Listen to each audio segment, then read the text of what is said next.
اگر آپ نے اب تک دا بلینک پیج آفیشیل کو سبسکرائب نہیں کیا تو پلیز سبسکرائب کریں اور بیل آئیکن کو ضرور پریس کریں۔ آذربائیجان اور ارمینیا کی لڑائی کے دوران آذربائیجان کی فتح میں ترکی کے ہتھیاروں نے اہم رول پلے کیا تھا، خاص طور پر ٹرکش ڈرونز نے، اور ترکی نے اوپنلی کھل کے مدد کی تھی آذربائیجان کی اگینسٹ ارمینیا۔ لیکن کیا آپ نے کبھی سوچا ہے کہ ترکی نے آخر کس وجہ سے آذربائیجان کی ہیلپ کی تھی، اور ارمینیا ترکی کے اتنا خلاف کیوں ہے؟ کیا ارمینیا کا کرسچن ملک ہونا ہی وجہ ہے ترکی کے آذربائیجان کو ہیلپ کے پیچھے؟ یعنی یہ کہ ارمینیا کرسچن ملک ہے اور آذربائیجان مسلمان ملک ہے، کیا اسی وجہ سے ترکی نے ارمینیا کے خلاف آذربائیجان کی مدد کی تھی؟ کچھ ملکوں کی تاریخ ایسی ہے جن میں کئی سو سال پرانی باتیں آج تک generation to generation carry on ہوتی رہتی ہیں۔ ارمینیا اور ترکی کے بیچ بھی کچھ ایسا ہی پاسٹ ہے۔ ورلڈ وار 1 کے دوران ہوا کچھ یوں کہ روس ایک طرف تھا اور ترکی اس کے خلاف جو سائیڈ تھی، روس کے جو خلاف والی سائیڈ تھی اس میں ترکی تھا۔ ان دنوں ترکی اوٹومن امپائر کے اندر آتا تھا، ایک بہت بڑی دا گریٹ اوٹومن امپائر، اس کا ایک حصہ تھا ترکی۔ اور 22 دسمبر 1914 کو 1914 کو روس اور اوٹومن امپائر کے بیچ ایک خوفناک جنگ شروع ہو جاتی ہے ورلڈ وار 1 کے وقت، اور اس جنگ کو کہا جاتا ہے بیٹل آف سارکیمش۔ سارکیمش اصل میں موجودہ ترکی کے اندر ایک چھوٹا سا ٹاؤن ہے، اور اس مقام پر یہ جنگ لڑی گئی تھی، اور اس جنگ میں روس نے اوٹومن امپائر کو بری شکست دے دی تھی۔ اس جنگ میں جرمنز جو تھے یہ اوٹومن امپائر کے ساتھ تھے، لیکن ارمینیا کے ہزاروں لوگوں نے تب رشین امپائر کا ساتھ دیا تھا۔ یعنی اوٹومن امپائر کے ساتھ جرمنز تھے، اور ارمینیا کے لوگوں نے out of nowhere Ottoman empire کے خلاف جا کر روسیوں کے ساتھ وہ مل گئے، اور اوٹومن امپائر کو انہوں نے اس جنگ کے اندر شکست دے دی تھی۔ اچھا، اس جنگ میں اوٹومن امپائر کے تقریباً 43,000 فوجی شہید ہوئے تھے، اور 10,000 ان کے فوجی زخمی ہوئے تھے۔ 7,000 فوجیوں کو روس اپنے ساتھ جنگی قیدی بنا کر لے گیا تھا۔ ادھر روسیوں کا نقصان اس کے مقابلے میں کافی کم ہوا تھا، صرف 16,000 روسی فوجی ہلاک یا زخمی ہوئے تھے۔ تو ایک خراب شکست آئی تھی اوٹومن امپائر کو، اور ان کی شکست کا ایک بڑا ریزن یہ بھی تھا کہ روس جو تھا یہ ہارش ونٹر والی موسم کا عادی تھا۔ ظاہر سی بات ہے، روس کا جو موسم ہے یہ اکثر برفیلا رہتا ہے اور خراب موسم رہتا ہے، جبکہ اوٹومن امپائر جو تھا انہوں نے زیادہ جنگیں اس طرح کے موسم میں حالیہ تاریخ میں اس وقت نہیں لڑی ہوئی تھی۔ زیادہ تر جو کیجولٹیز اوٹومن امپائر کی ہوئی تھیں یہ اللہ اکبر ماؤنٹینز کے اندر ہوئی تھی، وہاں رشینز نے زیادہ نقصان دیا تھا ترکوں کو۔ ان دنوں یہ پہاڑ جو تھا یہ ترکی اور روس کے بیچ بارڈر پر ہوا کرتا تھا، اور اس اللہ اکبر پہاڑ کے پاس ترکی اور رشیا کا اس وقت کہیں بارڈر آتا تھا، لیکن آج یہ پہاڑ ترکی کے اندر ہیں۔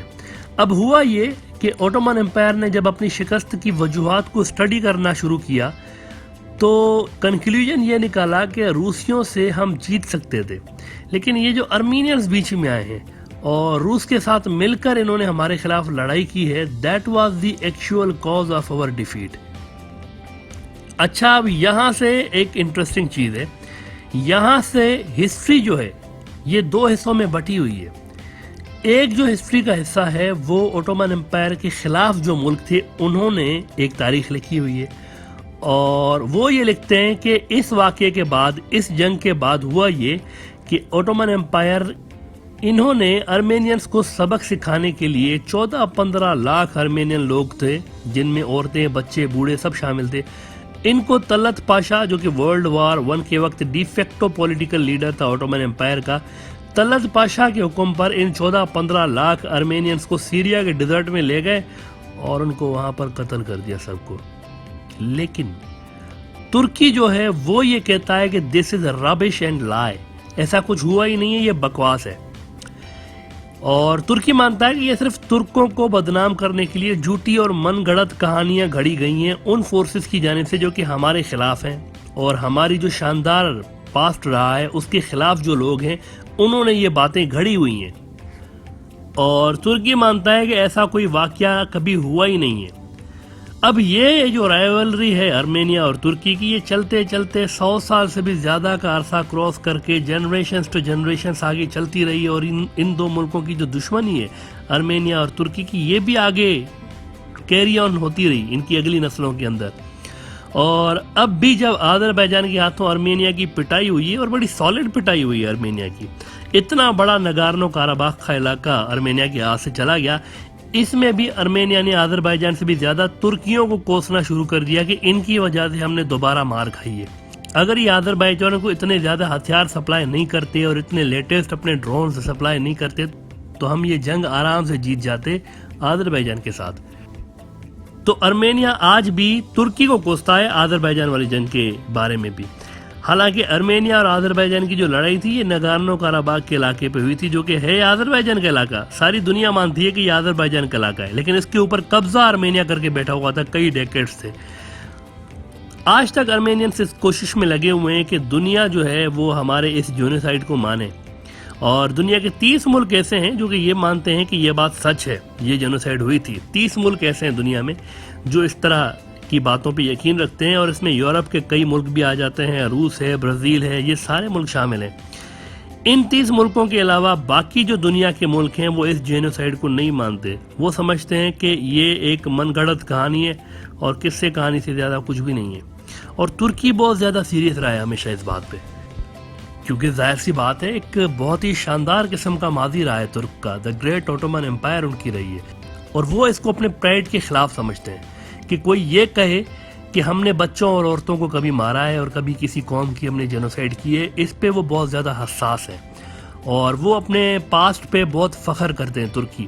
کہ ہم نے مسلم دنیا کو رول کیا ہوا ہے، اور ہم نے ایک آنر کے ساتھ اور ڈگنیٹی کے ساتھ دنیا میں ہمارا ایک مقام رہا ہے ہمیشہ، اس لیے کوئی ہمیں یہ تانا دے کہ ہم نے بچوں اور عورتوں کو مارا ہے، this is not the right thing, تو وہ اس کو نہیں مانتے، تو وہ اس کو بڑا ایک آفینس اپنے لیے سمجھ رہے ہوتے ہیں جب ان کے سامنے اس طرح کی کوئی بات کی جاتی ہے۔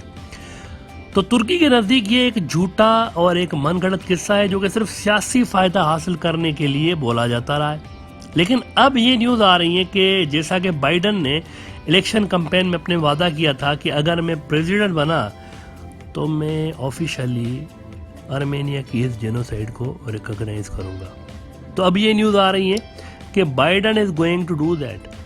اور اس سے پہلے جارج بش نے 2000 میں کہا تھا کہ میں یہ جینوسائیڈ ایکسیپٹ کروں گا، ریکگنائز کروں گا، لیکن پھر مڈل ایسٹ میں ترکی کی مدد کے چکر میں خود ہی اس نے اپنے یو ایس کانگریس کو کہا تھا کہ اس ریزولوشن کو ریجیکٹ کر دیں، یہ جو جینوسائیڈ والا ریزولوشن ہے اس کو ریجیکٹ کر دیں،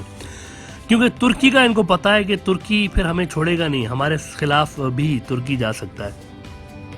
اچھا، جارج بش کے بعد براک اوباما صاحب آئے، انہوں نے بھی بڑی بڑکیں ماری تھی کہ میں یہ جینوسائیڈ ریکگنائز کروں گا، لیکن کر نہیں سکے، کیونکہ جیسے کہ ہم نے بتایا ترکی ایک بہت بڑی قوت ہے، اس کے خلاف کوئی کام کرنا کوئی آسان بات نہیں ہے، بڑی لابنگس ہوتی ہیں، ترکی کی بھی بڑی ڈپلومیٹک قوت ہے ان کی، اور خود اسرائیل آج تک اس جینوسائیڈ کو تسلیم نہیں کر سکا، اس ڈر سے کہ کہیں ریٹالیشن میں ترکی بھی نہ کچھ ایسا ویسا کر دے ہمارے ساتھ، کیونکہ ترکی کی ہسٹری رہی ہے کہ ان کے ساتھ اگر کوئی چیز ہوتی ہے تو وہ بولتے نہیں ہیں، وہ بھی جواباً چیز کر دیتے ہیں، وہ بتاتے نہیں ہیں، زیادہ بات کرتے نہیں ہیں، وہ بھی ریٹالیشن میں اس کے جواب میں ایک پراپر جواب دے دیتے ہیں یعنی، اور اسرائیل بھی اس ڈر سے یہ جینوسائیڈ تسلیم کر نہیں سکا۔ ویسے اس جینوسائیڈ کا کوئی ثبوت ہے نہیں، اس کا کوئی ثبوت نہیں ہے، نہ ہی کوئی اس کی کوئی فائنڈنگز ہے جس سے یہ کہا جا سکے کہ بھائی یہ جینوسائیڈ ہوئی تھی، یعنی ایسا کوئی واقعہ ہوا ہے کبھی، تو اس کا کوئی ثبوت نہیں ہے، یہ ایک فرضی کہانیاں ضرور ہیں لیکن اس کا ثبوت کوئی نہیں ہے۔ لیکن اس کے باوجود ٹائم ٹو ٹائم امریکہ ترکی پر پریشر ڈالنے کے لیے یہ کبوتر اپنی پٹاری سے نکالتا رہتا ہے، لیکن اگر یو ایس ایسا کرتا ہے تو رشیا کے معاملات میں، یوکرین والے ایشو میں، شام میں، عراق میں، لیبیا میں، ہر جگہ ترکی کا اسٹرانگ فٹ پرنٹ آپ کو نظر آ رہا ہے، اور مڈل ایسٹ میں ایک بہت بڑا پاورفل پلیئر ہے ترکی۔ تو اگر بائیڈن ایسا کرتا ہے تو ترکی لازمی طور پر امریکہ کے اس عمل کے بعد روس کے مزید قریب ہو سکتا ہے، اور حال ہی میں یوکرین والے واقعے پر ترکی پہلے روس کے خلاف لائن لے کے بیٹھا ہوا تھا، لیکن اب وہاں جیسے ہی بائیڈن نے اس طرح کی بیانات دینا شروع کیے ہیں اور اعلانات کرنا شروع کیے ہیں تو اس کے بعد ترکی ذرا سا فلیکسیبل ہوا ہے ٹوارڈز رشیا۔ تو اگر بائیڈن یہ اعلان کر دیتا ہے ارمینیا کی جینوسائیڈ والا تو یو ایس اور ترکی کے تعلقات بہت زیادہ خراب ہو سکتے ہیں،